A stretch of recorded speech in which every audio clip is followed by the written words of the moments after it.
سامعین سے گزارش کی جاتی ہے کہ ہمارے سارے چینلز الیکونٹ ادب ایکسٹراز، سوارڈ آف حق چینل اور اتحاد الانصار چینل میں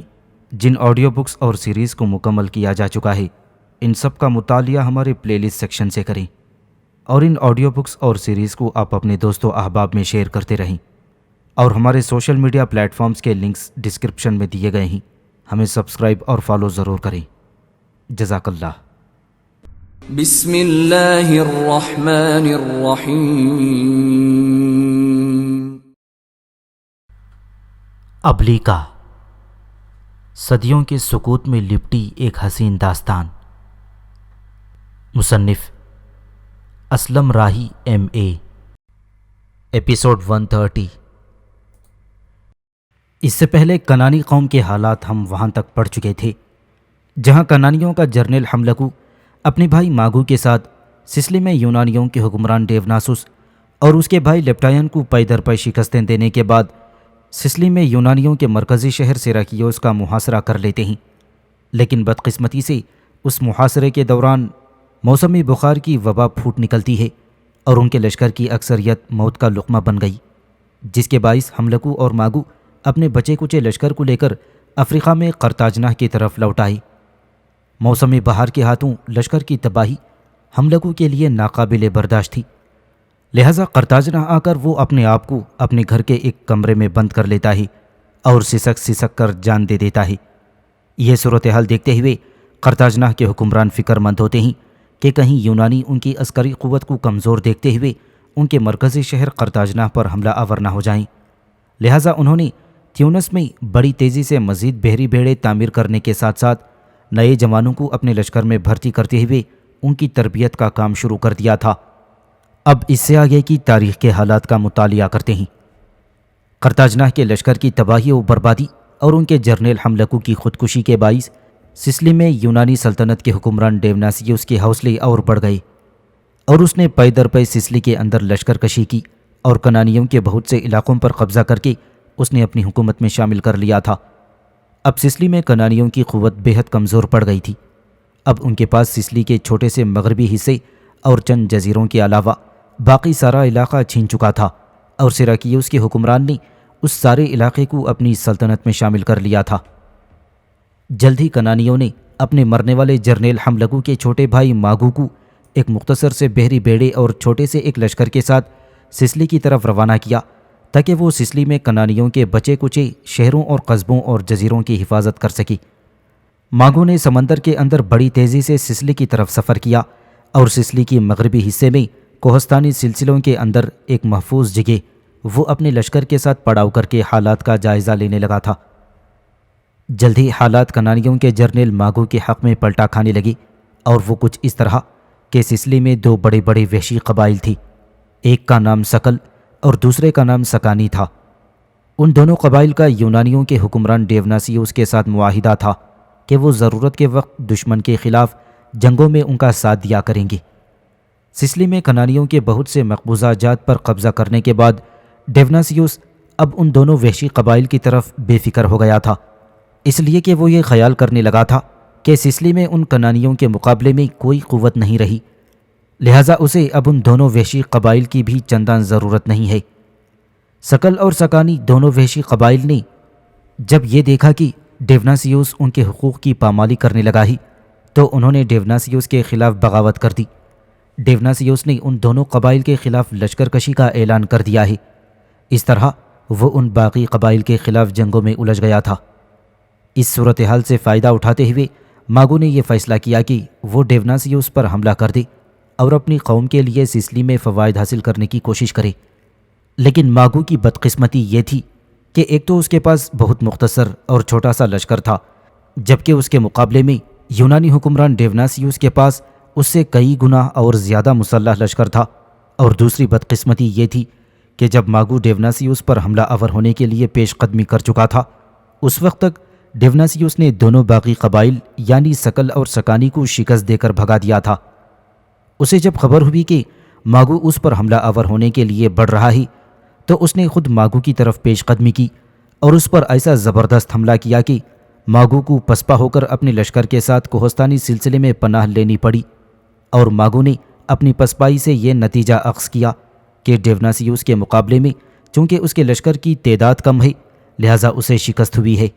اس بنا پر اس نے کچھ قاصد اپنے مرکزی شہر قرطاجنہ کی طرف بھجوائی اور کمک طلب کر لی۔ جلد ہی قرطاجنہ سے ماگو کو جنگی جہازوں اور مسلح جوانوں کی صورت میں کمک مل گئی۔ اب سسلی میں ماگو نے اپنی پوزیشن کو خوب مستحکم کیا اور مضبوط کرنا شروع کر دیا تھا۔ چند ہفتوں تک تیاری کرنے کے بعد ماگو نے جب یہ جائزہ لیا کہ اب وہ ڈیوناسیوس سے مقابلہ کرنے کے لیے پہلے کی نسبت زیادہ بہتر حالات میں ہے، تو ایک بار پھر وہ کوہستانی سلسلے سے اپنے لشکر کے ساتھ نکلا اور ڈیوناسیوس پر حملہ آور ہونے کے لیے اس کے مرکزی شہر سیراکیوس کا اس نے رخ کیا۔ دوسری طرف ڈیوناسیوس کو بھی یہ خبر ہو گئی کہ ماگو اس پر حملہ آور ہونے کے لیے پیش قدمی کر رہا ہے، لہٰذا وہ بھی اپنے مرکزی شہر سیراکیوس سے نکلا اور ماگو کی طرف بڑھا۔ کھلے میدانوں کے اندر ماگو اور ڈیوناسیوس کے درمیان ایک ہولناک جنگ ہوئی تھی، جس میں ماگو نے ڈیوناسیوس کو بدترین شکست دی، اور یونانی حکمران یہ شکست اٹھانے کے بعد اپنے بچے کچے لشکر کو لے کر اپنے مرکزی شہر کی طرف بھاگ جانے دیا، اور ماضی میں ڈیوناسیوس نے پے در پے حملہ آور ہو کر جو سسلی میں کنانیوں کے جن علاقوں پر قبضہ کر لیا تھا وہ سارے مقبوضہ شہر اور قصبے اور سارے سرسبز علاقے جات ماگو نے واپس لے لیے تھے، اور سسلی میں اس نے اپنی پوزیشن ایک طرح سے برسوں پہلے کی مستحکم صورتحال پر قائم کر دی تھی۔ کنانیوں کے ہاتھوں اس شکست کو یونانی حکمران ڈیوناسیوس نے اپنی توہین اور بے عزتی سمجھا۔ اپنے مرکزی شہر سیراکیوس پہنچ کر اس نے بڑی تیزی سے ایک بہت بڑا لشکر تیار کرنا شروع کیا تاکہ وہ اس شکست کا انتقام لے سکے۔ جلد ہی ڈیوناسیوس ایک بہت بڑے لشکر کو جمع کرنے اور اس کی تربیت کا کام مکمل کرنے میں کامیاب ہو گیا۔ پھر اس لشکر کے ساتھ وہ اپنے مرکزی شہر سیراکیوس سے نکلا۔ اس نے مصمم ارادہ کر لیا تھا کہ اس بار وہ کنانیوں کو ہر صورت میں سسلی کی سرزمین سے نکال کر رہے گا، اور دوسری طرف ماگو کو بھی ڈیوناسیوس کی اس پیش قدمی کی اطلاع مل گئی تھی، لہٰذا وہ بھی بڑی تیزی سے ڈیوناسیوس کی طرف بڑھنے لگا۔ دونوں لشکر جب آپس میں ٹکرائی تو پہلے ہی حملے میں بدقسمتی سے ماگو مہلک تیر لگنے کے باعث ہلاک ہو گیا، اور اس کی ہلاکت نے کنانی لشکر کے اندر ایک طرح کی بددلی اور مایوسی پھیلا دی، جن کے باعث کنانی مقابلے سے منہ پھیرتے ہوئے قریبی کوہستانی سلسلے میں چھپ کر گھات میں بیٹھ گئے۔ پھر انہوں نے اپنے چند قاصد ڈیوناسیوس کی طرف روانہ کیے اور اس سے صلح کی درخواست کی۔ اس صلح کی پیشکش کے جواب میں ڈیوناسیوس نے کنانی قاصدوں کے ہاتھوں کہلا بھیجا کہ وہ صلح کی یہ درخواست صرف اس صورت میں قبول کرنے کے لیے تیار ہے کہ کنانی سسلی کے اندر اپنے سارے شہروں اور قصبوں سے دستبردار ہو کر اپنی عسکری قوت کو سمیٹتے ہوئے افریقہ میں اپنی مرکزی شہر قرطاجنہ کی طرف چلے جائیں، اور دوم یہ کہ اس جنگ میں یونانیوں کے جس قدر اخراجات ہوئے ہیں وہ بھی کنانی برداشت کریں گے۔ یہ پیغام سننے کے بعد ماگو کے لشکر میں بچنے والے کنانی جرنیلوں نے سر جوڑ کر آپس میں صلاح مشورہ کیا، اور انہوں نے لشکر میں شامل ماگو کے بیٹے کو اپنے سربراہ مقرر کر لیا۔ اس دوران ڈیوناسیوس کو پیغام بھجوایا کہ سسلی میں سارے کنانی شہروں اور قصبوں کو خالی کرنا ایک بہت بڑا معاملہ ہے، اور اس معاملے کو وہ جرنیل نہیں کر سکتے جو اس وقت لشکر میں شامل ہیں، لہٰذا ڈیوناسیوس کو ہمیں کچھ مہلت دینی چاہیے تاکہ ہم اپنے قاصد اپنے مرکزی شہر قرطاجنہ کی طرف بھجوا کر اس معاملے کے سلسلے میں اپنی حکومت سے مشورہ کر سکیں۔ ڈیوناسیوس کی بدقسمتی کہ اس نے کنانیوں کو ایسا کرنے کی اجازت دے دی۔ کنانیوں نے اپنا کوئی قاصد قرطاجنہ نہ بھجوایا، بلکہ وہ اندر ہی اندر ڈیوناسیوس سے مقابلہ کرنے کے لیے جنگی تیاریاں کرنے لگ گئے تھے۔ اپنی جنگی تیاریاں مکمل کرنے کے بعد کنانی لشکر اپنے مرحوم جرنیل ماگو کے بیٹے کی سرکردگی میں اپنی کوہستانی گھاٹ سے نکلے اور یونانی حکمران ڈیوناسیوس کی طرف اپنے قاصد بھجوائے اور اسے جنگ کرنے کی دعوت دی۔ ڈیوناسیوس نے جنگ کی اس دعوت کو کنانیوں کی حماقت اور بے وقوفی تصور کیا، تاہم انہیں ان کی حماقت کی سزا دینے کے لیے ایک بہت بڑے لشکر کے ساتھ وہ سیراکیوس سے نکلا اور ان میدانوں کی طرف بڑھنے لگا جن میدانوں کی طرف کنانی پیش قدمی کرتے چلے آ رہے تھے۔ کرونیم کے مقام پر دونوں لشکروں کا آمنا سامنا ہوا۔ دشمن کے خلاف جنگ کی ابتدا کرنے سے پہلے ڈیوناسیوس نے اپنے لشکر کو دو حصوں میں تقسیم کیا۔ ایک حصہ اس نے اپنے پاس رکھا، جبکہ دوسرا حصہ اس نے اپنے چھوٹے بھائی لیپٹائن کی سرکردگی میں دے دیا تھا۔ جب جنگ کی ابتدا ہوئی تو جنگ کے شروع میں ہی کنانی اپنے مرنے والے جرنیل ماگو کے بیٹے کی سرکردگی میں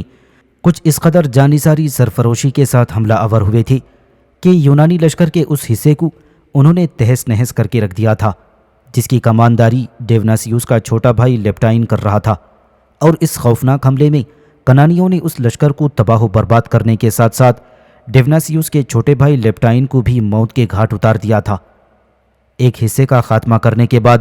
کنانی لشکر متحد ہو کر یونانیوں کے اس دوسرے حصے کی طرف حملہ آور ہوا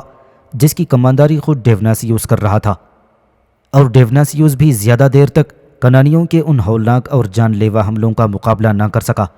لہٰذا وہ شکست اٹھا کر میدان جنگ سے بھاگ نکلا۔ کنانیوں نے تھوڑی دیر تک اس کا تعاقب کر کے اس کے لشکر کے اکثر حصے کو تحتائق کرتے ہوئے اس کے پڑاؤ پر قبضہ کر کے ہر چیز لوٹ لی، اور سسلی کے اندر انہوں نے اپنی حیثیت مضبوط کرنا شروع کر دی تھی، جبکہ ڈیوناسیوس بچے کچے لشکر کے ساتھ سیراکیوس کی طرف بھاگ گیا تھا۔ سیراکیوس واپس پہنچ کر یونانی حکمران ڈیوناسیوس نے اپنے قاصد کنانیوں کی طرف روانہ کیے اور ان سے صلح کی درخواست کی۔ کنانیوں نے اس صلح کو قبول کرتے ہوئے یہ مطالبہ پیش کیا کہ ڈیوناسیوس انہیں جنگی تاوان ادا کرے۔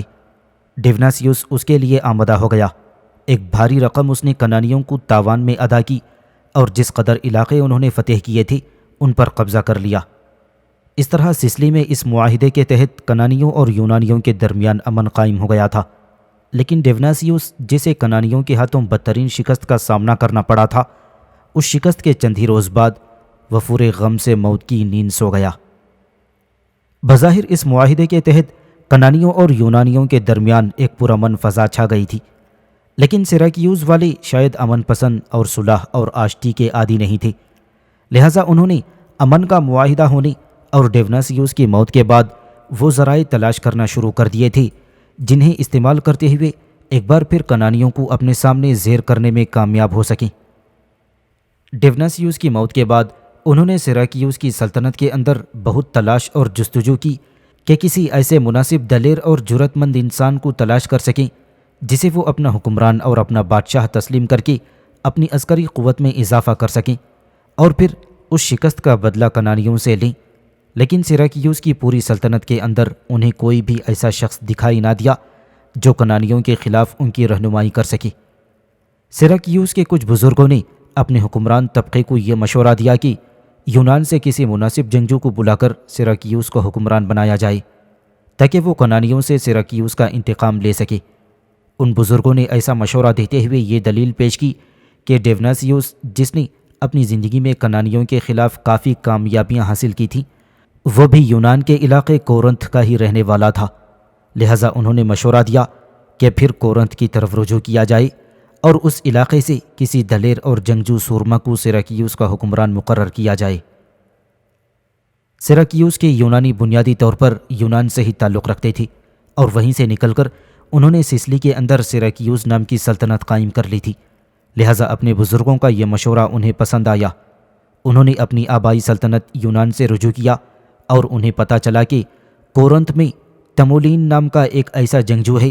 جو ان کے معیار پر پورا اتر سکتا ہے، لہٰذا سیراکیوس کے حکمران طبقے نے یونان کے علاقے کورنتھ کے رہنے والے تیمولین سے رابطہ قائم کرنے کا فیصلہ کر لیا تھا۔ تیمولین ان دنوں اپنے گھر میں گوشہ گیری کی زندگی بسر کر رہا تھا، اس لیے کہ اس کا ایک چھوٹا بھائی تھا جس نے بے راہ روی اختیار کر لی تھی۔ وہ کورنتھ کے علاقے میں لوٹ مار اور قتل و رہزنی کرنے لگا تھا۔ تیمولین چونکہ کورنتھ کے علاقے کے بڑے سرداروں میں شامل تھا، لہٰذا لوگوں نے اسے تانا دیا کہ تمہارا خاندان جو قوم پرست یونانی ہونے کا دعویٰ کرتا ہے، اس کے ایک فرد نے کورنتھ کے علاقے میں تباہی اور بربادی مچا رکھی ہے۔ تیمولین اپنے چھوٹے بھائی کو یہ لوٹ مار، تباہ و بربادی اور قتل و غارت کا سلسلہ فوراً بند کرنے کو کہا تھا۔ جب اس کے بھائی نے اس کی بات نہ مانی تو تیمولین نے اپنے بھائی کو قتل کر دیا۔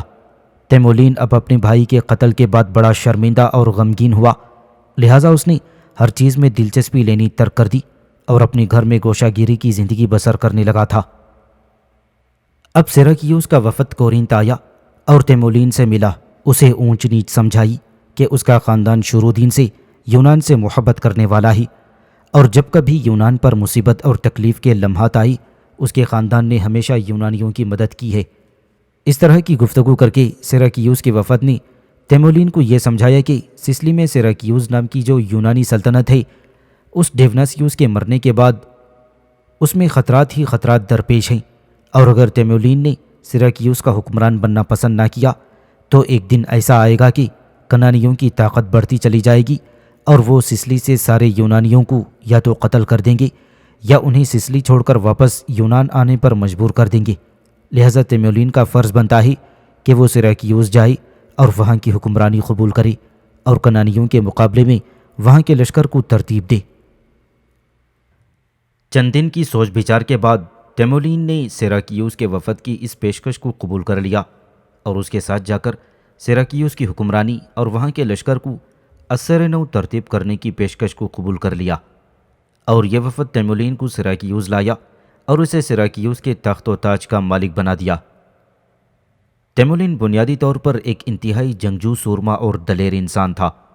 سیراکیوس کا حکمران بنتے ہی اس نے بھرتی کا کام شروع کیا۔ دن بدن اپنے لشکر کو وہ ترتیب دینے کے ساتھ ساتھ اس کی تعداد بھی بڑھانے لگا۔ اس طرح چند ہی سال کی انتھک محنت و مشقت کے بعد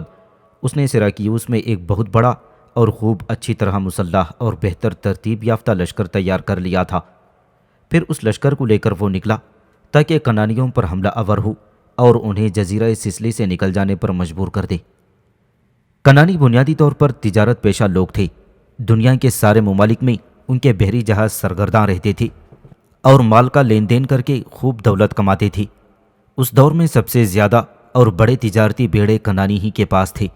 سسلی میں بھی کنانیوں کا دار و مدار زیادہ تر تجارت پر ہی منحصر تھا۔ وہ کچھ مال اپنے مرکزی شہر قرطاجنہ سے منگواتے اور اس کے جواب میں اٹلی، سہارڈینیا، کارسیکا اور دیگر قریبی جزائر سے مال کے بدلے مال کی تجارت کرتے ہوئے خوب پیسہ کماتے تھے اور منافع کی بھاری رقوم اپنی مرکزی شہر قرطاجنہ کو روانہ کر دیا کرتے تھے۔ سیراکیوس کے ساتھ 20 سال کا امن کا معاہدہ ہو جانے کے بعد وہ بڑے انہماک، بڑی توجہ کے ساتھ اپنی تجارتی لین دین میں لگ گئے تھے۔ ڈیوناسیوس کی موت کے بعد ان کو کچھ حوصلہ ہوا تھا کہ اب سیراکیوس کے ساتھ ان کی جنگیں ختم ہو جائیں گی، اس لیے ماضی میں ڈیوناسیوس ہی ان پر جنگیں مسلط کرتا رہا ہے، لہٰذا وہ اپنے تجارت کے شعبے میں پوری طرح منہمک تھے۔ لیکن جب انہیں خبر ہوئی کہ سیراکیوس کا نیا حکمران تیمولین ایک بہت بڑے لشکر کے ساتھ مغرب کی طرف بڑھ رہا ہے تاکہ کنانیوں کو سسلی سے نکال باہر کرے، تو کنانی یہ خبر سن کر فوراً سنبھلے۔ جلدی میں انہوں نے ایک لشکر تیار کیا اور اس سمت پیش قدمی کی جس سمت سے تیمولین اپنے لشکر کے ساتھ بڑھ رہا تھا۔ کنانیوں کا یہ ارادہ تھا کہ تیمولین کو اس کے لشکر کے ساتھ اپنے علاقوں سے باہر ہی روک کر جنگ کی ابتدا کریں تاکہ ان کے اپنے علاقوں کا نقصان نہ ہو۔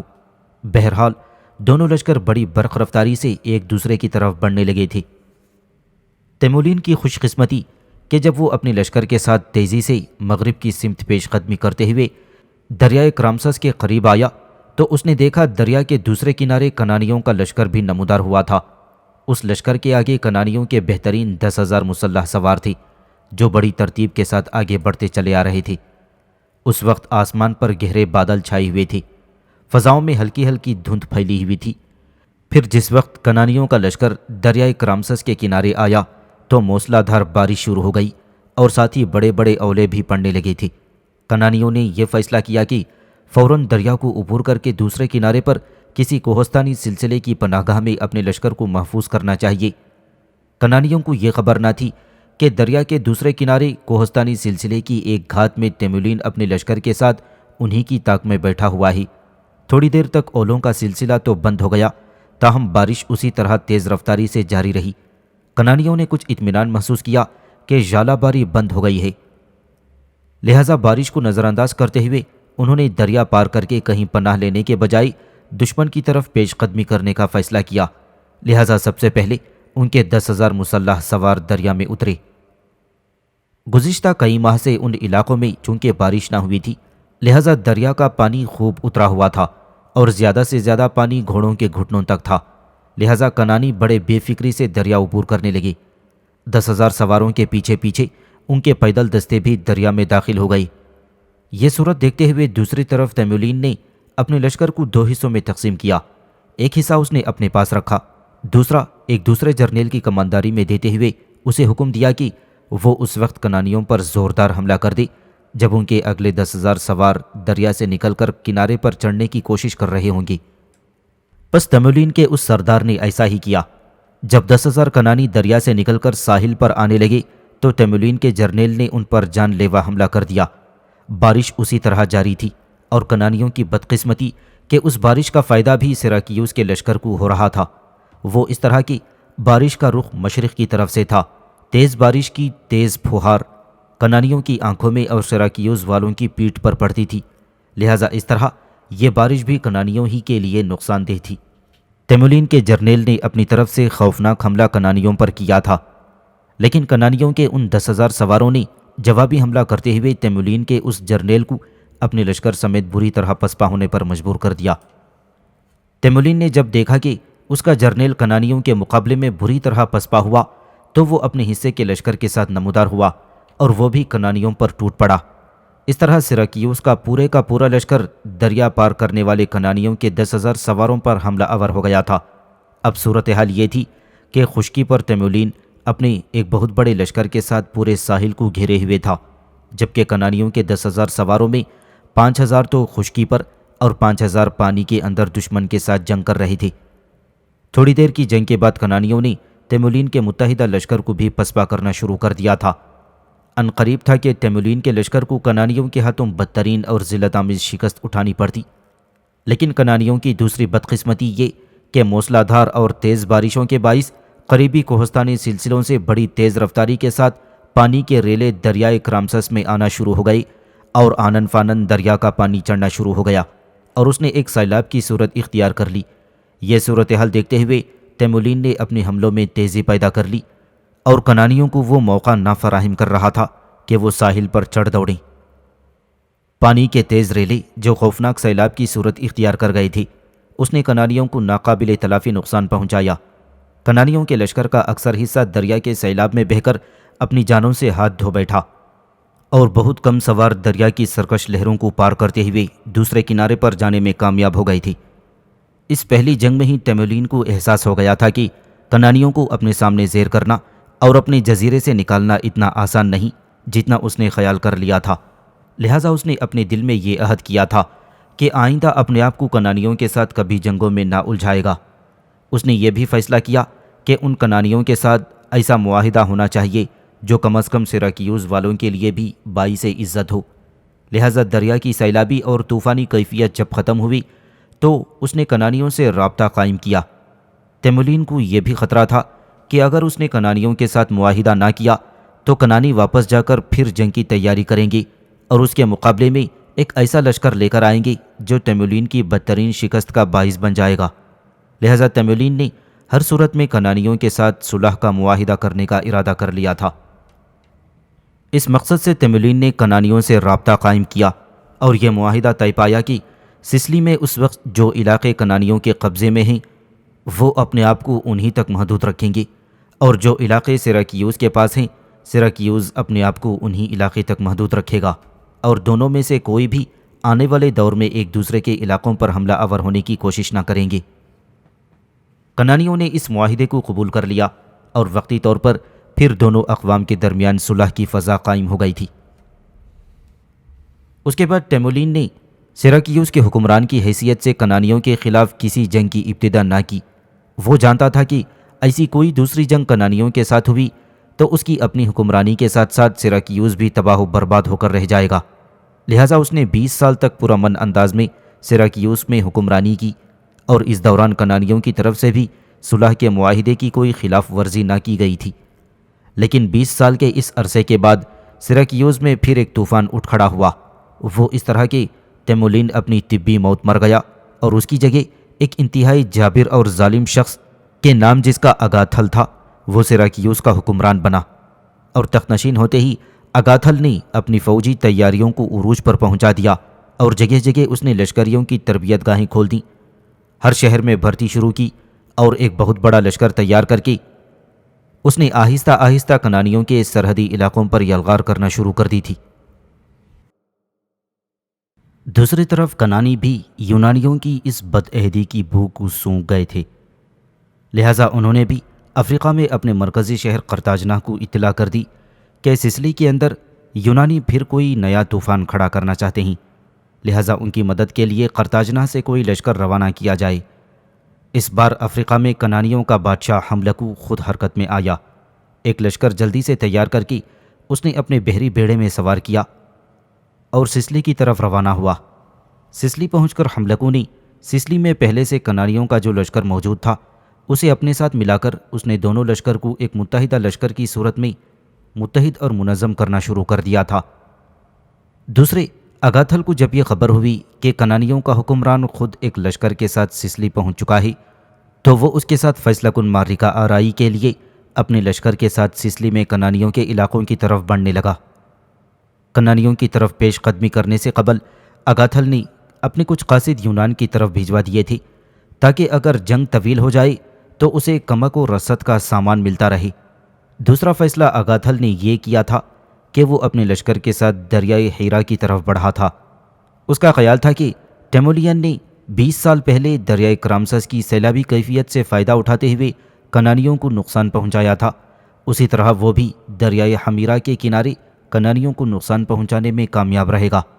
اپنے لشکر کے ساتھ تیزی سے پیش قدمی کرتا ہوا اگاتھل جب دریائے ہمیرا کے کنارے کے قریب پہنچا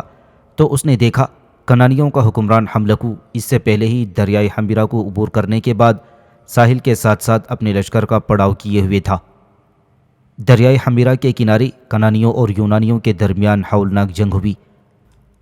اگاتھل کا خیال تھا کہ وہ بہت جلد کنانیوں کو پسپا کرنے میں کامیاب ہو جائے گا، لیکن اس بار حالات پہلے کی نسبت مختلف تھی۔ کنانیوں کا بادشاہ حملکو خود ان کے اندر موجود تھا اور وہ ایک نہایت دانشمند اور ہر دل عزیز شخص تھا۔ پہلے ہی حملے میں وہ کچھ اس خوفناک طریقے سے حملہ آور ہوا تھا کہ اس نے یونانیوں کے قدم اکھاڑ کر رکھ دیے تھے۔ اس حملے کی سختی اور خونخواری سے بچنے کے لیے یونانی ادھر ادھر ہٹنے لگے اور ان کی صفوں کے اندر ابتری پھیلتی چلی گئی۔ مزید یہ کہ وہ گرمی کے عروج کا موسم تھا اور اس وقت دوپہر تھی اور سورج پوری قوت سے سر پر چمک رہا تھا۔ جنگ کی بھٹی جب اپنے عروج پر پہنچی اور کنانیوں نے یونانیوں کا قتل عام شروع کر دیا تو یونانی جو شدت کی پیاس محسوس کر رہے تھے وہ دائیں بائیں طرف ہٹتے ہوئے دریا کی طرف بھاگے، لیکن دریا کا پانی کھارا تھا اور جس نے بھی دریائے ہمیرا کا پانی پیا وہ موت کی نظر ہو گیا۔ لشکر کے باقی حصے کی اکثریت کنانیوں کے بادشاہ حملکو نے کاٹ کر رکھ دی تھی۔ اس طرح دریائے ہمیرا کے کنارے یونانیوں کو بدترین شکست ہوئی اور اپنے بچے کچے لشکر کے ساتھ اگاتھل بھاگ کر اپنے مرکزی شہر سیراکیوس کی طرف چلا گیا تھا۔ اس موقع پر کنانیوں کا حکمران حملکو اگر چاہتا تو بڑی خونخواری سے اگاتھل کا تعاقب کرتے ہوئے اس کے مرکزی شہر سیراکیوس تک پہنچتا، اور اگر وہ سیراکیوس کا محاصرہ کر کے ایک نئی جنگ کی ابتدا کرتا تو اس کی راہ میں کوئی ایسی قوت نہ تھی جو اسے سیراکیوس پر قبضہ کرنے سے روک سکتی۔ لیکن یہ حملکو نرم دل کا نرم شخص تھا۔ اس نے اپنے لشکر کے ساتھ بھاگتے ہوئے اگاتھل کا تعاقب نہیں کیا بلکہ اسے اپنے مرکزی شہر سیراکیوس کی طرف بھاگ جانے دیا۔ خود کنانیوں کا بادشاہ حملکو سسلی کے لوگوں کی خیر خواہی میں مصروف ہو گیا اور وہ اس طرح کی جنگ کے دوران جن کنانیوں کا نقصان ہوا تھا وہ ان کی تلافی کرنے لگا، اور یہاں تک کہ اس نے اپنی نرم دلی کی بنا پر کنانیوں کے ساتھ ساتھ بہت سے یونانیوں کو بھی نوازا اور جو کنانیوں کے سرحدی علاقوں پر آباد تھے، اور اس طرح سسلی میں کنانیوں کے علاوہ حملکو یونانیوں میں بھی ہر دل عزیز ہونے لگا تھا۔ دوسری طرف اگاتھل جب شکست کھانے کے بعد سیراکیوس پہنچا تو اس نے دیکھا یونان سے اس کے لیے رسد اور کمک بڑی تیزی سے پہنچنا شروع ہو گئی تھی۔ اب اگاتھل نے کنانیوں سے اپنی شکست کا خوفناک انتقام لینے کا ارادہ کر لیا۔ جو لوگ اس کی خاطر جنگ میں حصہ لینے کے لیے یونان سے آ رہے تھے انہیں اس نے منظم کرنے کے ساتھ ساتھ سسلی کے یونانیوں کو بھی فوج میں بھرتی کرنا شروع کر دیا۔ نقدی، اناج اور دوسری اشیاء کی صورت میں اسے یونان سے برابر امداد مل رہی تھی، لہٰذا جلد ہی اس نے ایک بہت بڑا لشکر تیار کیا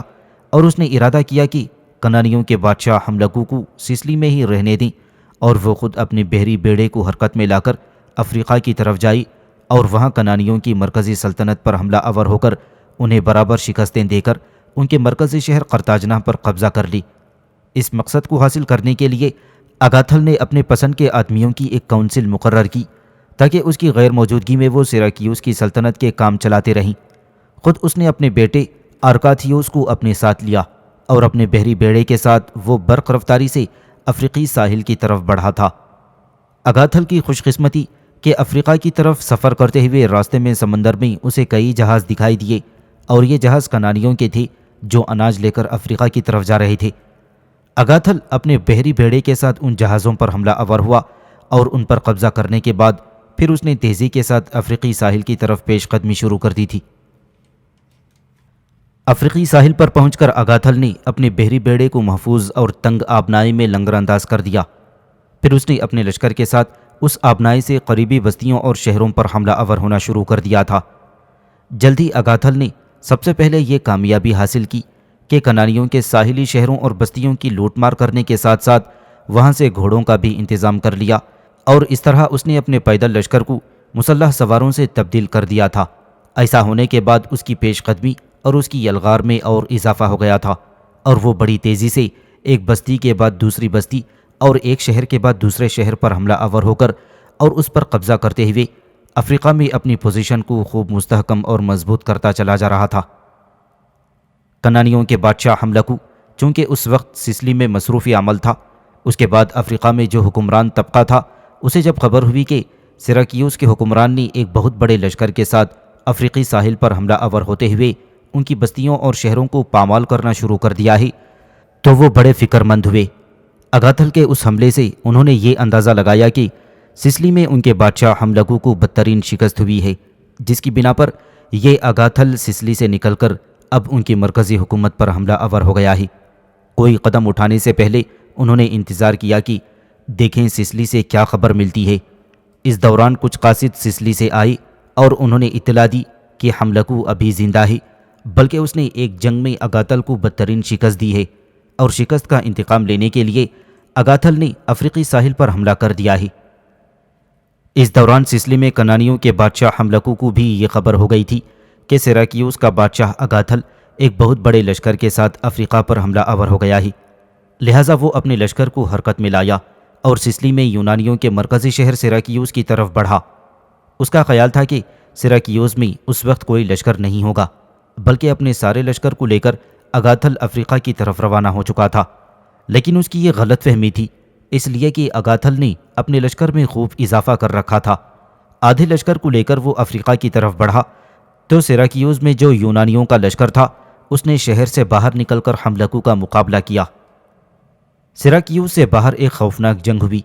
اس جنگ میں قریب تھا کہ حملکو کے مقابلے میں یونانیوں کو بدترین شکست کا سامنا کرنا پڑتا کہ بدقسمتی سے اس جنگ میں ان کا بادشاہ حملکو تیروں سے چھلنی ہو کر اپنے گھوڑے سے گر پڑا اور مر گیا۔ جنگ میں حملکو کے کام آتے ہی کنانیوں کے اندر ایک بددلی سی پھیل گئی اور لشکر کے چھوٹے سرداروں نے اپنے لشکر کو پیچھے ہٹاتے ہوئے پسپا ہونا شروع کر دیا تھا۔ سیراکیوس کے لشکر نے ان کا تعاقب نہیں کیا، بلکہ وہ سیراکیوس شہر میں داخل ہو کر محصور ہو گیا تھا، جبکہ کنانی اپنے لشکر کو سمیٹتے ہوئے اپنے علاقوں کی طرف چلے گئے تھے اور اپنی صورتحال کو مضبوط کرنے لگے تھے۔ دوسری طرف حملکو کے مارے جانے کی خبر جب افریقہ میں کنانیوں کے مرکزی شہر قرطاجنہ پہنچی تو لوگوں میں غم اور دکھ کے باعث ماتم کی صفیں بچھ گئیں۔ حملکو لوگوں کے اندر بڑا ہردل عزیز تھا، اور پھر دوسری بات یہ کہ اس وقت اگاتھل بڑی تیزی سے ایک شہر سے دوسرے شہر کو چھینتا چلا جا رہا تھا۔ اس موقع پر حملکو کی موت نے کنانیوں کو ایک طرح سے غم اور دکھ میں لپیٹ کر رکھ دیا تھا۔ بظاہر ایسا ہی دکھائی دینے لگا تھا کہ اگاتھل افریقہ میں کنانیوں کی پوری سلطنت کو تباہ و برباد کرنے کے بعد ان کے مرکزی شہر قرطاجنہ پر قبضہ کر لے گا، اس لیے کہ حملکو کے مرنے کے بعد کوئی ایسی شخصیتیں نہ تھیں جو لوگوں کی توجہ کا مرکز بن کر سامنے آتی اور اگاتھل کا مقابلہ کر سکتی۔ کنانیوں کی اس بدترین صورتحال میں ایک شخص کنانیوں کا نجات دہندہ بن کر آگے بڑھا۔ اس شخص کا نام یولمکر تھا، اور یہ کنانیوں کا ایک بہترین اور جرأت مند اور دلیر جرنیل تھا۔ اس نے جب دیکھا کہ سیراکیوس کا حکمران اگاتھل افریقی ساحل پر حملہ کرنے کے بعد ان کے شہروں اور قصبوں کو بڑی تیزی سے برباد کر کے اور ان کی لوٹ مار کر کے ان کے مرکزی شہر قرطاجنہ کی طرف پیش قدمی کر رہا ہے، تو اس نے بڑی تیزی کے ساتھ قرطاجنہ شہر میں جو کنانیوں کا لشکر تھا اسے مضبوط اور مربوط کرنا شروع کیا، اور اس کام کو جلد ہی اس نے تکمیل تک پہنچا دیا۔ جب تک بولمکر قرطاجنہ میں اپنے لشکر کو ترتیب دیتا رہا، اس وقت تک اگاتھل افریقہ میں کنانیوں کے دوسرے بڑے شہروں یوٹیکا پر حملہ آور ہو کر اسے فتح کر چکا تھا۔ یوتیکا کنانیوں کا ایک اہم شہر تھا اور ان کے مرکزی شہر قرطاجنہ کے بعد یہ سب سے زیادہ بڑا اور اہمیت کا شہر تھا، اس لیے کہ یہ اناج اور دوسرے سامان کی بہت بڑی منڈی کے علاوہ صنعت و حرفت کا مرکز بھی تھا۔ کنانیوں نے جب دیکھا کہ ان کا جرنیل بولمکر اس آڑے وقت میں ان کی مدد کر سکتا ہی، تو انہوں نے بولمکر کو اپنا بادشاہ بنا لیا۔ اس سے بولمکر کے حوصلے اور بڑھ گئے اور وہ اپنے لشکر کے ساتھ کنانیوں کے بادشاہ کی حیثیت سے نکلا تاکہ کھلے میدانوں میں اگاتھل کا مقابلہ کر کے کنانی شہروں کو اس کی تباہی و بربادی سے محفوظ کر دے۔ کھلے میدانوں میں کنانیوں کا نیا بادشاہ بولمکر اور سراکیوس کا بادشاہ اگاتھل اپنے لشکر کے ساتھ سامنے آئے اور جنگ کی ابتدا ہوئی۔ اگاتھل کی نسبت کنانیوں کا بادشاہ بولمکر ایک زیادہ دانشمند اور دور اندیش جرنیل تھا۔ اس نے کچھ ایسے ہی انداز میں اپنے لشکر کو ترتیب دیتے ہوئے جنگ کی ابتدا کی کہ اگاتھل بوکھلا کر رہ گیا۔ وہ زیادہ دیر تک اس جنگ میں بولمکر کے حملوں کا مقابلہ نہ کر سکا اور پسپا ہوا۔ یہ پہلی بدترین شکست تھی جو بولمکر کے ہاتھوں افریقی ساحل پر اگاتھل کو ہوئی تھی۔ اسی دوران سراکیوس سے کچھ قاصد اگاتھل کے پاس آئی اور اسے اطلاع دی کہ سراکیوس کے حالات بد سے بدتر ہوتے چلے جا رہے ہیں اور اگر وہ فوراً سراکیوس نہ پہنچا تو خطرہ ہے کہ وہاں پر کچھ لوگ بغاوت کر کے اسے حکمرانی سے محروم کر دیں گے۔ اگاتھل نے اپنے بیٹے ارکاتھیوس سے مشورہ کرنے کے بعد یہ فیصلہ کیا کہ ارکاتھیوس اپنے لشکر کو مستحکم کر کے افریقی ساحل پر کنانیوں کے بادشاہ بولمکر کے ساتھ جنگوں کا سلسلہ جاری رکھے، جبکہ اگاتھل کسی کو بتائے بغیر سراکیوس کی طرف روانہ ہو جائے گا تاکہ وہاں کے حالات درست کر سکے اور وہاں بغاوت نہ ہونے دی۔ اب اگاتھل کے بیٹے ارکاتھیوس نے اپنے باپ کی اس تجویز سے اتفاق کیا، لہٰذا اگاتھل چپکے سے کسی کو بتائے بغیر چھوٹی سی ایک کشتی میں سراکیوس کی طرف روانہ ہو گیا تھا، جبکہ اس کا بیٹا ارکاتھیوس بولمکر کا مقابلہ کرنے کے لیے پھر اپنی قوت کو مجتمع کرنے لگا تھا۔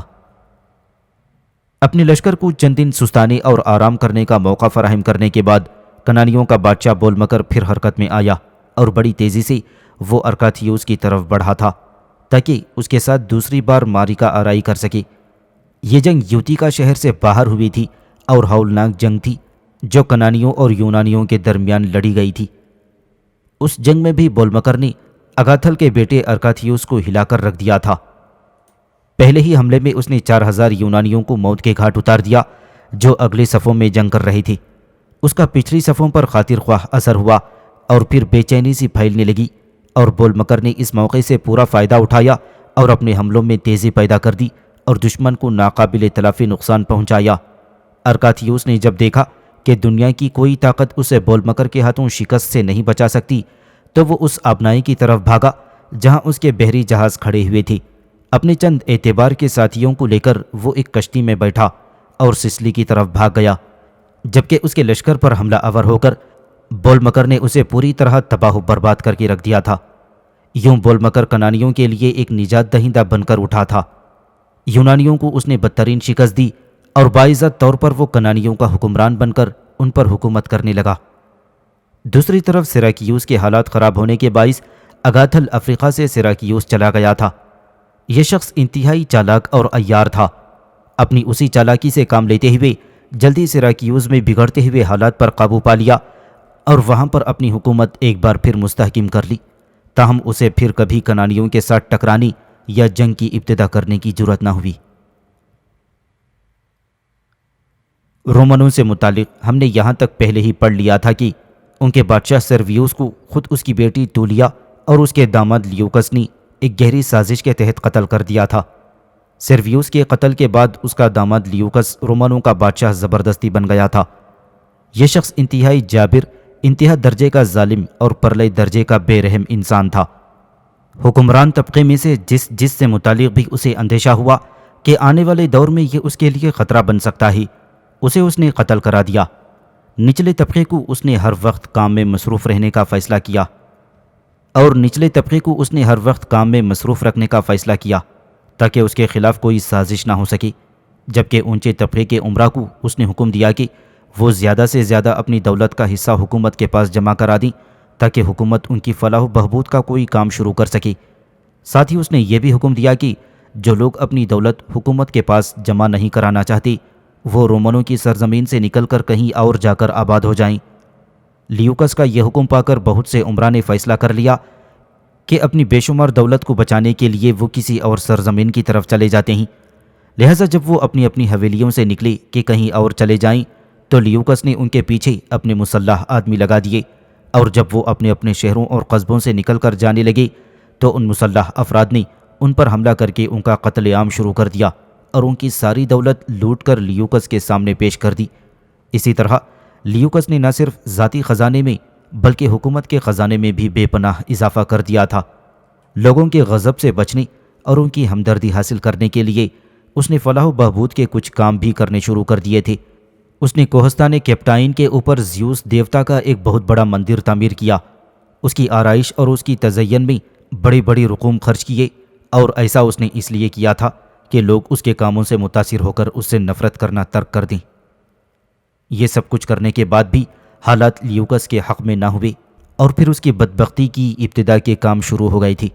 پہلا واقعہ کچھ یوں پیش آیا کہ اٹلی میں سیل نام کی ایک ایسی عورت رہتی تھی جو ستارہ شناسی اور علم نجوم میں اپنا ثانی اور جواب نہ رکھتی تھی۔ اس عورت نے رومن قوم کے مستقبل پر اپنی پیشن گوئیوں پر مشتمل ایک کتاب مرتب کرنا شروع کر دی، اور یہ کتاب لیوکس کے دور میں آ کر مکمل ہو گئی۔ اس کتاب کی 9 جلدیں تھیں۔ یہ ساری کتاب چمڑے کی خوبصورت اوراق پر لکھی ہوئی تھی، اور پھر یہ چھوٹی چھوٹی 9 جلدیں لے کر یہ ستارہ شناس عورت لیوکس کی خدمت میں حاضر ہوئی اور اس سے کہنے لگی کہ یہ جو 9 کتابیں میں نے ترتیب دی ہیں، اس میں رومن قوم کے آنے والے دور کے متعلق اپنی پیشن گوئیاں کی گئی ہیں جو رومن قوم کے لیے رہبری اور رہنمائی کا سامان فراہم کر سکتی ہیں، لیکن میری یہ شرط ہے کہ ان کتابوں کو کوئی کھول کر نہ پڑھے گا، بلکہ ہر سال بعد ایک کتاب کو کھولا جائے اور اس کی اندر کی پیشن گوئیوں کا جائزہ روم کے اوپر گزرتے ہوئے حالات کے ساتھ کیا جائے گا۔ اپنی ترتیب دی ہوئی ان 9 جلدوں کے عوض سیل نے رومنوں کے بادشاہ لیوکس سے ایک بھاری رقم طلب کی۔ لیوکس نے اتنی بڑی رقم سے یہ کہہ کر انکار کر دیا کہ وہ ایسی کتابوں کے لیے اتنی بڑی رقم کیسے دے سکتا ہے جن کتابوں کو اسے دیکھنے تک کی اجازت نہ ہو۔ لیوکس کا جواب سن کر سیل مایوس ہو گئی، لہٰذا وہ اپنی 9 جلدیں اٹھا کر گھر لے گئی۔ ان میں سے 3 جلدیں اس نے ضائع کر دیں اور لوگوں سے کہا کہ یہ جو 3 جلدیں اس نے ضائع کی ہیں یہ اتنی قیمتی تھیں کہ ان کی قیمت کا کوئی تصور نہیں کر سکتا۔ پھر وہ باقی بچنے والی 6 جلدیں لے کر لیوکس کے پاس آئی، اور پھر پہلے کی بتائی ہوئی رقم کے عوض وہ 6 جلدیں لیوکس کے ہاتھ فروخت کرنا چاہیں، لیکن لیوکس نے اس بار بھی وہ کتابیں خریدنے سے انکار کر دیا۔ مایوس ہو کر سیل پھر اپنے گھر چلی گئی اور 3 مزید جلدیں اس نے ضائع کر دیں۔ اس کے بعد وہ 3 جلدیں جو باقی بچی تھیں وہ لیوکس کے پاس لائی اور اس سے کہنے لگی، اے بادشاہ، ان 3 جلدوں میں زیادہ تر حالات تمہارے ہی دور سے متعلق لکھے گئے ہیں۔ جو رقم میں پہلے سے 9 جلدوں کے لیے بتا چکی ہوں، اسی رقم کے عوض میں یہ 3 جلدیں تمہارے ہاتھ فروخت کرتی ہوں، اور یہ شرط پیش کرتی ہوں کہ تم اپنے کسی دانا، اپنے کسی عقلمند اور ستاروں کا حساب جاننے والے شخص کو تم یہ کتابیں دینا تاکہ وہ تمہارے لیے ان کتابوں کو پڑھے اور تمہیں بتائے کہ تمہارے لیے کیا کیا خطرات اٹھ سکتے ہیں۔ سیل کی یہ گفتگو سن کر ان کتابوں کے سلسلے میں لیوکس کو دلچسپی پیدا ہوئی، لہٰذا اس نے سیل کی مانگی ہوئی رقم دے کر وہ تینوں کتابیں خرید لی تھیں۔ لیوکس کا ایک مشیر تھا جس کا نام اوگواس تھا۔ یہ بہترین ستارہ شناس سمجھا جاتا تھا۔ لیوکس نے اسے طلب کیا اور وہ کتابیں اس کے حوالے کی کہ وہ ان کتابوں کو پڑھے اور ان کے اندر سیل نے جو اس کی حکومت سے متعلق پیشن گوئیاں کی ہیں ان کا جائزہ لینے کے بعد اگر ان میں سے اس کے لیے کوئی خطرات ہیں تو وہ ان سے بچنے کے لیے کوئی تدبیر کرے گا۔ اور اوگواس نے ان کتابوں کا بغور جائزہ لیا اور پھر بادشاہ کو اپنی یہ رپورٹ پیش کی کہ سیل نے ان کتابوں کے اندر تمہارے لیے بہت سی دشواریاں، تکلیفوں اور خطرات کا ذکر کیا ہے، لہٰذا ان کتابوں کو اچھی طرح مطالعہ کرنے کے بعد اب مجھے کچھ دن کی مہلت چاہیے تاکہ میں کچھ سوچوں کہ ان خطرات اور دشواریوں سے کیسے بچا جا سکتا ہے۔ لیوکس اوگواس کا یہ جواب سن کر خوش ہوا اور اسے اجازت دے دی کہ وہ ان کتابوں کے اندر کی گئی پیشن گوئیوں کی روشنی میں سوچ بچار سے کام لے کر کسی طرح آنے والے دور میں دشواریوں سے بچا جا سکتا ہے۔ ابھی یہ سلسلہ جاری تھا کہ بادشاہ کے ساتھ ایک اور حادثہ پیش آیا، اور وہ یہ تھا کہ لیوکس نے اپنے شاہی محل کے اندر عبادت کے لیے زوس دیوتا کا جو ایک مندر بنا رکھا تھا، اس مندر کے اندر اکثر و بیشتر زوس دیوتا کی خوشنودی حاصل کرنے کے لیے شاہی خاندان کے افراد گوشت اور کھانے پینے کی دوسری اشیاء رکھا کرتے تھے۔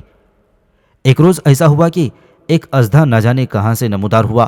اور زوس دیوتا کی خوشنودی کے لیے جو گوشت اور کھانے کی دیگر اشیاء وہاں رکھی جاتی تھیں وہ سب نکل گیا۔ یہ صورتحال دیکھتے ہوئے لیوکس بڑا پریشان اور فکر مند ہوا کہ یہ اژدھا آخر آیا کہاں سے تھا، اور یہ زوس دیوتا کے مندر کی ساری اشیاء کو نگل گیا ہی تو اس کی اپنی ذات پر کیا اثرات مرتب ہو سکتے ہیں۔ یہ جاننے کے لیے اس نے اپنے 2 بیٹے اور اپنا ایک بھتیجا جس کا نام بروکس تھا، انہیں یونان میں ڈیلفی مندر کے پجاریوں کی طرف بھجوایا تاکہ ان کے سامنے اژدھے کا واقعہ پیش کر کے ان سے معلوم کرے کہ لیوکس پر کیا اثرات مرتب ہوں گے۔ ڈیلفی مندر میں بھی اب پہلے کی نسبت بہت سی تبدیلیاں آ گئی تھیں۔ پہلے تو پجاریوں کے کہنے پر ایک عورت کو غار میں بٹھا دیا جاتا تھا جس کے اندر ایک گرم پانی کا چشمہ بہتا تھا جہاں سے بھاپ اٹھتی تھی، اور وہاں وہ عورت پجاریوں کے دیے ہوئے پیغام کے مطابق لوگوں کو پیشن گوئیاں سنا دیا کرتی تھی۔ لیکن اب ڈیلفی مندر کے پجاریوں نے خود بھی ستارہ شناسی سیکھ لی تھی، اور کچھ ماہر ستارہ شناس انہوں نے اپنے مندر میں جمع کر لیے تھے، جس کی بنا پر اب مندر میں ایک پوری کونسل جمع ہو گئی تھی، اور جب بھی ان کے سامنے کوئی مسئلہ درپیش ہوتا تو وہ کونسل ستاروں کا حساب کتاب کرنے کے بعد لوگوں کو ان کی مشکلات کا جواب دیا کرتی تھی۔ رومنوں کا بادشاہ لیوکس کے دونوں بیٹے اور اس کا بھتیجا بروکس جب لیوکس کا پیغام لے کر ڈیلفی مندر پہنچے تو ان سے اژدھے کا واقعہ بیان کیا گیا، تو ڈیلفی مندر کی کونسل کا اجلاس طلب کیا گیا جس میں زوس دیوتا کے مندر میں پیش آنے والے اژدھے کا معاملہ سنایا گیا۔ کونسل کے سارے ممبران نے واقعے کو غور سے سنا، اور پھر 2-3 روز تک باہم صلاح مشورہ کرنے کے بعد ڈیلفی مندر کے ان پجاریوں کی کونسل نے لیوکس کے دونوں بیٹے اور بھتیجے بروکس کو یہ جواب دیا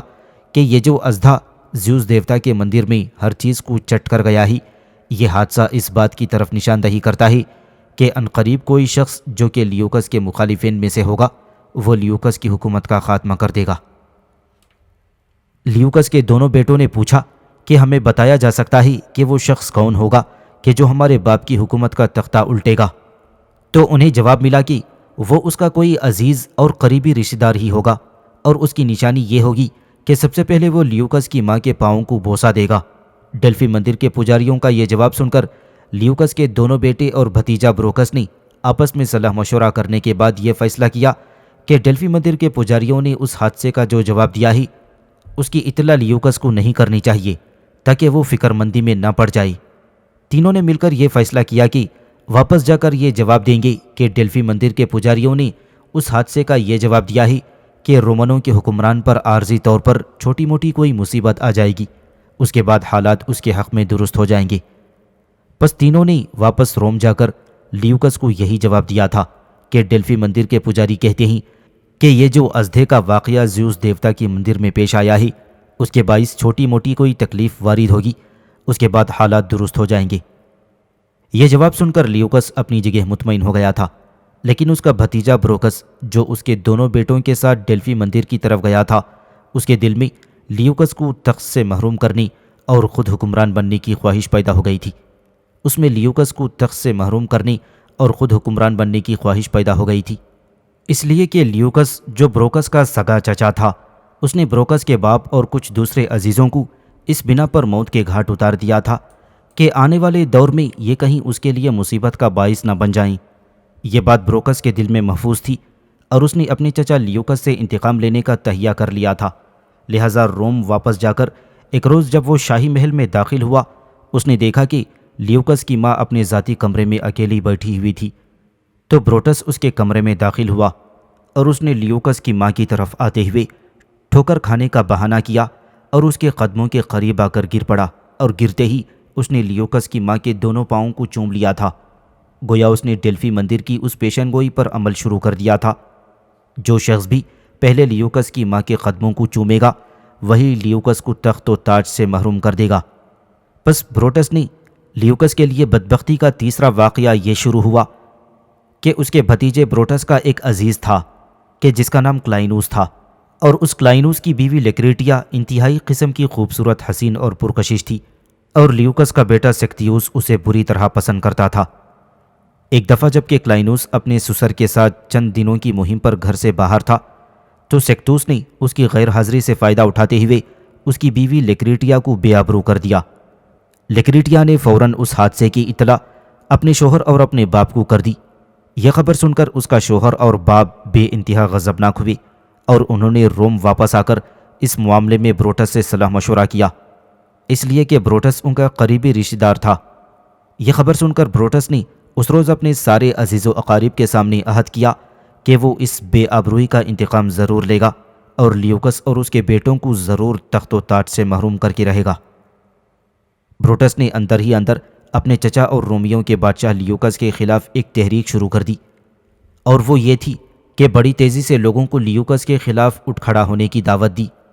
اور وہ جگہ جگہ گھر گھر بستی بستی اس کے مظالم اور اس کے بیٹوں کی بدکاریوں کا ذکر کرتا رہا۔ اس طرح اس نے تیاریاں مکمل کر لی تھیں، یہاں تک کہ ایک ایسا وقت آیا کہ لوگ روم شہر اور دوسرے بڑے بڑے قصبوں کے اندر لیوکس کے خلاف اٹھ کھڑے ہوئے، جس کے نتیجے میں لیوکس اور اس کی بیوی تولیا روم سے بھاگ کھڑے ہوئے۔ لیوکس نے اپنی بیوی کے ساتھ گمنامی اور رازداری کے ساتھ سفر کرتے ہوئے اپنے آبائی شہر میں جا کر پناہ لے لی۔ لیوکس کا بیٹا سیکتیوس جو حرام کاری میں مبتلا تھا، اس نے بھی روم سے بھاگ کر کہیں پناہ لینے کی کوشش کی، لیکن اس کوشش میں کچھ لوگ اس پر حملہ آور ہوئے اور اسے قتل کر دیا گیا۔ اس انقلاب کے بعد بروٹس کو رومنوں نے اپنا بادشاہ اور حکمران تسلیم کر لیا تھا۔ لیوکس چونکہ کافی مال و دولت سمیٹ کر اپنے آبائی شہر کی طرف گیا تھا، لہٰذا اس نے اس دولت کو کام میں لاتے ہوئے وہاں بڑے بڑے لوگوں کو اپنے ساتھ ملا لیا تھا۔ اس طرح اس نے اپنے آبائی شہر کے علاوہ دوسرے قریبی شہروں میں بھی اپنا ایک مخصوص حلقہ بڑی تیزی سے تیار کرنا شروع کر دیا تھا۔ دوسری طرف بروٹس چونکہ ابھی ابھی نیا حکمران بنا تھا، لہٰذا وہ فی الفور لیوکس کے آبائی شہر میں اس کی حرکت میں نہ آ سکا۔ اس دوران لیوکس نے مزید چالاکی اور عیاری سے کام لیا۔ اس نے اپنے کچھ آدمی روم شہر بھجوائی۔ انہوں نے اندر ہی اندر کچھ سرداروں اور اہلکاروں سے مل کر اور انہیں بے شمار مال و دولت دیتے ہوئے بروٹس کے خلاف انقلاب برپا کرنے کی کوشش کی۔ اس سازش میں خود بروٹس کے 2 بیٹے بھی شامل تھے، لیکن خوش قسمتی سے بروٹس کو اپنے خلاف اس سازش کا قبل از وقت ہی پتہ چل گیا، لہٰذا اس نے سارے سازشی سرداروں اور اپنے دونوں بیٹوں کو بھی جو اس سازش میں شامل تھے موت کے گھاٹ اتار دیا۔ اس دوران لیوکس بیکار نہیں بیٹھا تھا، بلکہ اس نے اپنے حامیوں کو استعمال کرتے ہوئے ایک بہت بڑا لشکر تیار کیا، اور اپنے بھتیجے بروٹس سے انتقام لینے کے لیے اس لشکر کے ساتھ اس نے روم کی طرف پیش قدمی کی، اور روم سے باہر کوہستانی سلسلوں کے اندر ایک خوفناک جنگ ہوئی، اور قریب تھا کہ بروٹس کو ایک شاندار فتح نصیب ہوتی، پر عین اس موقع پر بروٹس جنگ میں کام آ گیا، لہٰذا اس کے حامیوں کی شاندار فتح قریب آتے آتے دور ہو گئی، اور جنگ کا سلسلہ کچھ اس طرح جاری رہا کہ نہ لیوکس پیچھے ہٹنے کو تیار تھا اور نہ ہی بروٹس کے حامی پسپا ہونے کے لیے تیار تھے۔ کئی روز تک یہ جنگ ہوتی رہی، اور بروٹس کے بعد لوگوں نے اپنے چھوٹے کمانداروں کے تحت لیوکس کے خلاف جنگ جاری رکھی۔ اسی دوران ملکیوس نام کا ایک انتہائی دلیر اور بہادر جوان جنگ کے دوران بروٹس کی طرف سے جنگ جاری رکھنے والے جرنیلوں کے پاس آیا اور انہیں کہنے لگا کہ جب تک روم کا سابق بادشاہ لیوکس زندہ ہے اس وقت تک یہ جنگ بند نہیں ہو سکتی، اور وہ یہ بھی کہنے لگا کہ اس نے لیوکس کو جان سے مار دینے کا عزم کر رکھا ہے۔ اس مقصد کے لیے وہ دشمن کے لشکر میں جائے گا اور اچانک لیوکس پر حملہ آور ہو کر اس کا کام تمام کر دے گا۔ بروٹس کے جرنیلوں نے ملکیوس کی اس تجویز سے اتفاق کیا، لہذا ملکیوس رات کی تاریکی میں دشمن کے پڑاؤں میں داخل ہو گیا تھا۔ یہ ملکیوس یقیناً لیوکس کو ختم کر دیتا، لیکن عین واردات کے موقع پر یہ پکڑا گیا، اور لیوکس کو جب خبر ہوئی کہ یہ جوان اسے قتل کرنے کے لیے بروٹس کے حامیوں کی طرف سے آیا ہے، تو اس نے اذیتیں دے دے کر اس نوجوان کو قتل کروا دیا۔ بروٹس کی موت کے بعد ایک جرنیل پرتیوس کو یونانیوں نے اپنا کماندار مقرر کر لیا تھا، اور اس کے تحت رہ کر وہ لیوکس کا مقابلہ کرنے لگے تھے۔ لیوکس نے جب دیکھا کہ وہ بروٹس کے حامیوں کا صفایا کر سکتا ہے تو اس نے جنگ میں تیزی پیدا کر دی، لہٰذا اس بار اسے مایوسی ہوئی اور بروٹس کے حامیوں کو اپنے سامنے زیر کرنے میں کامیاب نہیں ہو سکا، تو اس نے آہستہ آہستہ درمیانہ روی سے جنگ جاری رکھی، اور ساتھ ہی ساتھ وہ اپنے حامی شہروں سے بڑی تیزی کے ساتھ رسد اور کمک حاصل کرنے لگا۔ جب اس نے خیال کیا کہ اسے مناسب رسد اور کمک مل گئی اور اب نئے اور تازہ دم لشکر کے ساتھ حملہ آور ہو کر وہ بروٹس کے حامیوں کو پسپا ہونے پر مجبور نہ کر سکا، بلکہ دن بدن اپنے لشکر کی حالت ابتر ہوتی چلی گئی، اس لیے کہ اس نے کرائے پر لوگوں کو اپنے ساتھ ملا رکھا تھا جن کی مطالبات دن بدن زیادہ سخت اور ناقابل برداشت ہوتے چلے جا رہے تھے، یہاں تک کہ لیوکس نے میدان جنگ چھوڑنا چاہا۔ بروٹس کے حامیوں کو بھی اس کی خبر ہو گئی، لہٰذا انہوں نے زوردار حملہ کیا، جس کے باعث لیوکس اپنے لشکر کے ساتھ بھاگ گیا تھا۔ اس جنگ میں وہ بری طرح زخمی بھی ہوا تھا، لہٰذا وہ ان زخموں کی تاب نہ لا کر وہ چند ہی دن بعد موت کی گہری نیند سو گیا۔ اس کی موت کے بعد روم میں ایک طرح کا امن و سکون ہو گیا تھا۔ رومنوں نے اپنے ایک سابق بادشاہ کے بیٹے مرتیوس کے سر پر تاج رکھ کر اسے اپنا بادشاہ بنا لیا۔ اس جنگ کے دوران کلاڈیوس نام کا ایک شخص بڑی تیزی سے ابھر کر سامنے آیا، کیونکہ اس نے ان طویل جنگوں کے درمیان بروٹس کے حامیوں کی بے پناہ مدد کی تھی۔ یہ شخص انتہائی امیر اور صاحب ثروت تھا۔ اس نے اپنی پوری دولت کو بروٹس کے حامیوں پر خرچ کر دیا تھا۔ رومنوں کو کلاڈیوس کی اس جانثاری اور خلوص کو ایسا پسند کیا تھا کہ اس نے کلاڈیوس کے خاندان کو وہ عظمت اور وہ عزت دی کہ اس جنگ کے بعد تقریباً 500 برس تک کلاڈیوس خاندان کو رومنوں کے اندر ہمیشہ محترم اور باعزت سمجھا جاتا رہا۔ یوناف بیوسا اور کیتم نے چند روز تک بابل میں یعقوب عقیبی کے ہاں قیام کیے رکھا تھا۔ اس دوران یوناف نے ابلیکا کی مدد سے ان چاروں قاتلوں کا سراغ لگا لیا تھا جنہوں نے یعقوب عقیبی کے 2 قریبی رشتہ داروں اور اس کے کارندوں کو قتل کر دیا تھا۔ ان چاروں کو ٹھکانے لگانے کے بعد کیتم کی خواہش پر یوناف بیوسا اور کیتم کو لے کر ایشیائی کوچک میں سارڈس شہر سے باہر کیتم کے محل کی طرف روانہ ہو گیا تھا۔ سہ پہر کے قریب یوناف اور بیوسا کیتم کے ساتھ دریائے منڈیر کے کنارے اس کے محل کے باہر نمودار ہوئے۔ اس موقع پر کیتم نے بے پناہ خوشی کا اظہار کرتے ہوئے یوناف اور بیوسا کو مخاطب کرتے ہوئے کہا، آج میری خوشیوں اور میرے اطمینان کی کوئی حد اور کوئی انتہا نہیں ہے کہ تم دونوں میرے کہنے پر میرے ساتھ میرے اس محل میں رہنے پر آمادہ ہو گئے ہو۔ اب تم دونوں میرے ساتھ آؤ، میں تمہیں اس محل کے سارے کمرے دکھاتی ہوں۔ مجھے امید ہے کہ یہاں تم دونوں میرے ساتھ رہتے ہوئے اطمینان اور سکون کی زندگی بسر کر سکو گے۔ اس کے ساتھ ہی کیتم یوناف اور بیوسا کو لے کر محل میں داخل ہوئی۔ یوناف اور بیوسا نے دیکھا کہ دریائے منڈیر بالکل اس محل کے بیرونی قلعے نما دیواروں سے ٹکرا کر گزرتا تھا۔ محل کے مختلف کمروں سے گزارنے کے بعد کیتم انہیں ایسے کمرے میں لائی جس کی کئی کھڑکیاں دریا کی طرف کھلتی تھیں۔ پھر کیتم نے خصوصیت کے ساتھ یوناف کی طرف دیکھتے ہوئے کہا، محل کے اندر یہ کمرہ جس میں ہم اس وقت کھڑے ہوئے ہیں ہم تینوں کے لیے مہمان خانے کا کام دے گا۔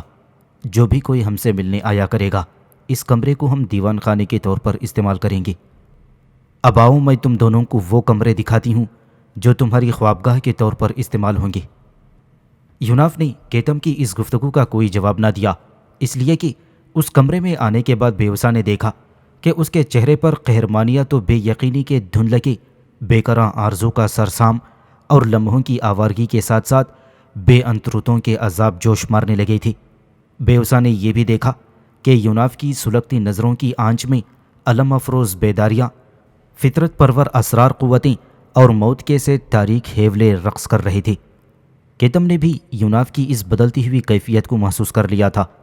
اور پھر یوناف کی اس حالت کو دیکھتے ہوئے بیوسا کے تصور و تخیل میں سالوں کی کسک، اس کے یقین اور تمناؤں میں مہینوں کی تڑپ، اس کی امیدوں، اس کی خواہشوں میں گرم جوالا کے سے انداز برپا ہو گئی تھی۔ اس صورتحال کو محسوس کرتے ہوئے بیوسا یوناف سے کچھ کہنے ہی والی تھی کہ اچانک یوناف پھٹتے بارود اور جوش مارتے ہوئے الاؤ کی طرح حرکت میں آیا۔ آگے بڑھ کر اس نے فوراً بیوسا کو اپنے دونوں ہاتھوں میں اٹھا لیا، پھر اپنی سری قوتوں کو حرکت میں لاتے ہوئے وہ تیزی سے بھاگا اور کمرے کی وہ کھڑکی جو دریا کی طرف کھلتی تھی اس میں سے وہ بیوسا کو لے کر دریا میں کود گیا تھا۔ اس صورتحال سے نمٹنے کے لیے بیوسا بھی اپنی قوتوں کو حرکت میں لائی تھی۔ اس نے بھی جان لیا تھا کہ یہ جو یوناف اچانک اس طرح حرکت میں آیا ہی تو اس کی کوئی ضرور وجہ اور بنیاد ہوگی، لہٰذا یوناف اور بیوسا دونوں میاں بیوی اپنی سری قوتوں کو حرکت میں لانے کے بعد دریا کے دوسرے کنارے جانمودار ہوئے تھے۔ کیتم کے محل کی بالکل سیدھ میں دریا کے دوسرے کنارے پر جانے کے بعد اچانک بیوسا نے بڑے تعجب اور حیرانی سے یوناف کی طرف دیکھتے ہوئے پوچھا، یہ اچانک آپ کو کیا ہوا؟ کیتم کے محل کے اس کمرے میں اچانک آپ کی حالت بدل گئی، میں تو پریشان ہی ہو گئی تھی، پھر اچانک ہی آپ نے مجھے اچک لیا اور اس کمرے کی کھڑکی سے دریا کے اندر چھلانگ لگا دی۔ کیا آپ نے اس محل کے اندر کوئی غیر معمولی انقلاب دیکھ لیا تھا جس پر آپ نے یہ قدم اٹھایا؟ اور اگر آپ نے یہ سب کچھ بغیر کسی وجہ کی کیا ہے تو کیتم جس کے ساتھ ہمارے اتنے اچھے اور مستحکم تعلقات ہو گئے تھے وہ ہم دونوں کے متعلق کیا سوچتی ہوگی؟ اس پر یوناف بڑی تواضع اور چاہت اور نرمی اور مرافقت میں بیوسا کو مخاطب کرتے ہوئے کہنے لگا، سنو بیوسا، میں نے واقعی کیتم کے اس محل کے اندر ایک غیر معمولی انقلاب برپا ہوتے دیکھا تھا، جس کی بنا پر میں تمہیں اٹھا کر محل کے اس کمرے کی کھڑکی سے دریا میں کود گیا۔ اگر میں اور تم تھوڑی دیر مزید اس کمرے میں ٹھہر جاتی تو ہم دونوں کا وجود ہی اس محل کے اندر خطرے اور اندیشوں میں ڈوب کر رہ جاتا۔ یوناف تھوڑی دیر کے لیے رکا، پھر اپنی گفتگو کا سلسلہ جاری رکھتے ہوئے کہنے لگا، سنو بیوسا، اس محل کے ایک کمرے میں داخل ہوتے وقت اچانک ابلیکا میری گردن سے فی الفور علیحدہ ہو گئی تھی۔ عام طور پر جب وہ میری گردن سے علیحدہ ہوتی ہے تو بڑی نرمی اور بڑی آہستگی سے لمس دیتی ہوئی وہ علیحدہ ہوتی ہے، لیکن اس محل میں داخلے کے بعد وہ اس قدر جلدی اور تیزی سے میری گردن سے علیحدہ ہو گئی تھی جیسے وہ غیر معمولی صورتحال کا شکار ہو گئی ہو۔ ایسا ہونے کے تھوڑی ہی دیر بعد پھر ابلیکا نے میری گردن پر لمس دیا، اور یہ لمس مجھے کچھ غیر معروف سا لگا، اس لیے کہ عام طور پر جو ابلیکا میری گردن پر لمس دیا کرتی ہے یہ نیا لمس اس سے طویل اور کچھ ناآشنا سا تھا۔ اور پھر میری گردن پر لمس دینے کے بعد ابلیکا نے مجھ سے کہا کہ وہ بغیر کسی خطرے اور ڈر کے کیتم کے ساتھ اس محل میں داخل ہو جائے، اور پھر یہ کہ کیتم ان کے لیے مخلص اور غمگسار ہے۔ اس بات نے بھی مجھے شک میں مبتلا کر دیا تھا، اور میں اس شبہ کا شکار ہو گیا تھا کہ یہ لمس ابلیکا کا نہیں ہے، اور یہ جو مجھ سے گفتگو کی گئی ہے یہ بھی ابلیکا کی نہیں بلکہ کسی اور کی ہے۔ اور اس پر مزید یہ کہ جس وقت کیتم ہمیں لے کر دریا کے کنارے والے کمرے میں داخل ہوئی تھی، جس کی کھڑکی سے لے کر میں تمہیں کودا تھا، تو اس کمرے میں داخل ہونے سے پہلے جس کمرے سے ہم گزر رہے تھے اس کمرے کی راہداری کے چھوٹے سے ایک حصے پر میں نے عزازیل کا ایک عکس دیکھا تھا، اور بس اس عکس نے میرے سارے شبہوں کی تکمیل کر کے رکھ دی۔ لہٰذا اس کمرے میں داخل ہونے کے بعد میں نے ایک بہت بڑا فیصلہ کیا، اور تمہیں اچک کر میں اس کھڑکی سے دریا میں کود گیا تھا۔ یہاں تک کہتے کہتے یوناف خاموش ہو گیا، اس لیے کہ ابلیکا نے اس کی گردن پر لمس دیا تھا، جس کا مطلب تھا کہ ابلیکا ان سے کچھ کہنا چاہتی تھی۔ بیوسا بھی بڑے غور اور توجہ سے یوناف کی طرف دیکھنے لگی، اور وہ اس جستجو میں مبتلا ہو گئی تھی کہ دیکھیں کہ اس معاملے میں ابلیکا کیا انکشاف کرتی ہے۔ یوناف کی گردن پر لمس دینے کے بعد ابلیکا نے انتہائی میٹھی اور ہمدردی میں ڈوبی ہوئی آواز میں کہنا شروع کیا، میں تم سے بے حد خوش ہوں یوناف، تم نے بہت اچھا اور بہترین قدم اٹھایا ہے۔ سنو، یہ کیتم نہ تمہاری دوست ہے اور نہ وہ بیوسا کی ہمزاد ہے، بلکہ یہ عزازیل کی ایک ساتھی ہے،